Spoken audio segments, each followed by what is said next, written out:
na nag-i-scale din naman. Oh, Super Finch, better airstrike, half HP, Zaida!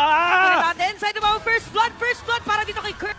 Pero napakaganda naman para sa side ng Onyx, okay lang daw. Wanderer, pero si Yawi ay umaamba na. Here comes King Kong, nakahanap ng dalawa! Ayan na, ginamit na rin yung vengeance para kay Kirk. AOG, nagamit na nga dito ni Yawi. Si Bruce ko na makukuha. Lord JM, kamunti ka na. Si Yawi hindi na magsusonat pa. Pero makapalis sa kamay ni Super Prince at tuloy-tuloy lang ang team fight. Pinigyan ng beat ni King Kong, makakatakas dito si Zaida, pero turn. Kaya yung Joy kasi magkaka-ulti na naman si King Kong. Level 10 na si King Kong, 5 minutes in. Pero sa may bottom lane na, nabigyan.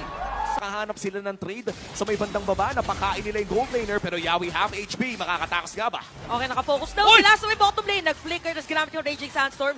Ito nung sakit na talaga ni Kela, ginamit pa yung Rhapsody. Boom! At habang nangyayari yan, ito naman ang Spear of Destruction. Sa ilalim ng oras na meron tayong backen. Dun sa Hanap ng Jack. Hindi niya itutuloy. Mukhang i-reset ng bahagya, pero grabe yung poke. Ang sakit. Oo, ito na, hahabulin na nga nila talaga. Mahuhuli pa nga dito dalawang players, kaya napatay na si Yawi habang si Lord JM naman. Okay, mag-alala. Kung nagulat kayo, nagulat din kami. At si Lance ay nagulat. Ayan na nga, napapaaray na talaga tayo dito dahil napakasakit na talaga. Killing spree na para kay Ken at si Yawi may iwan pa. Ginamit ang AOG pero wala siyang kasama. So laban, di ka delikado na. At napatay na sa ilalim na Torre pa. Double kill para kay King Kong. Unti-unti na nga silang nakukuha ng mga players dito ng Onyx. Even Lord JM. Laban sa ilang mga players. Napatay si Brusco. Okay. Pero patay na naman lalaban ng side ng TNC. Si Yawi papasok pero Ton! Si King Kong! Pero si Zaida makakakuha ng Lord. What a steal for TNC at napatay rin si Super Prince. Pero si Kenan lumalaban pa rin. Ito na mga bala na gold standard. Pumapwesto laban sa Onyx. Uy! Pumasok! Ay! Pumasok! Doon sila sa opposite side ng Lord nagsimula. Ayan na para Oh, no! Jerusalem yung nakita natin! Sakto doon yung Raging Sandstorm. Pero meron namang AOG. Sila nakuha na rin. Pero patay na si Brusco. Naman kay King Kong. Pero napatay na dito si Kusen. At si Zaida naman pipilitin na mag-dash away. Pero sakto na naman. Ito may Lord pa, pero iba na ata ang call ng Onyx. Lord JM umuwi na.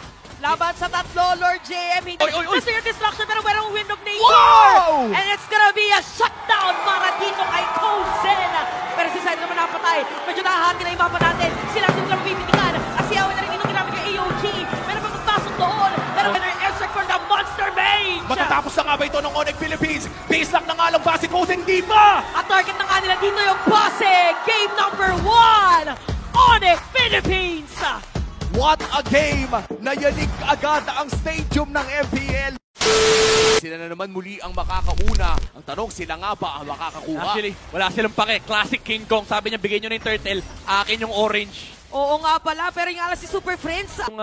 Yung Hareth Flicker tsaka Granger Flicker medyo kakaiba. Oh, teka lang. Uy! Oh, ito na, speaking of Flicker. Grabe. Okay, hahabulin na kanina si King Kong. Makakalahati yung buhay at hindi na patatakasin pa. Sakit yung damage. And also, you have to think about the engages din sa team fight. May pick-off ability dito yung Onyx Philippines. Speaking of engagement, tatamalan ng Smart Missile Frozen and Kirk. Wow! Nakuha dito na mga set of play. Crowd control, di naman pwede mauna Ay, si may nakain! Ayan na, okay. Sino nakain nila? It's gonna... Pinindot yung ulti. Ayun na! Ito na nag-flicker na si JM. What? Pumasok na nga siya, pero may knock-up from Brusco. At si Kirk dito napilitan na mag-flicker out. Nagamit talaga yung ultimate.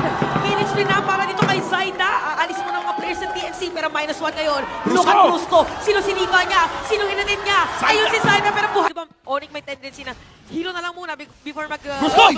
pero sipa, Lord JM. Kanina pa daw kumakain, pero nagamit yung frigid glacier. Napigilan na. Pero paglatag, the Spear of Alpha. At si ID. Kay Fabian lahat yung maliban sa huling Lord. pumasok na naman si Lord JM. Yun lang, boss. Okay, medyo napalalim. Merong sipa kay Brusco. At nakuha pa ni King Kong yung Lord. Ito na ba yung last Lord na inaantay nila? Pero napatay na si Nancy. At makikita natin ngayon si Kirk. Napatay na rin ni Zaida. Hinahabol ngayon si King Kong. Pero patay pa rin si Kosen. At nabaliktad pa nga ang laban ng mga World Champs. Triple kill para sa The Beast. Gawin mo na nga yatang maniac. Mawawala na immortality. Wawagi! At nandito na nga ang Republika ng Onyx na nagpo-push sa base ng army! Meron pang bit-bit na minion. At ang sabi nga nila, hello MPL Season 15! Kami nga pala ang defending champs, Onyx Philippines!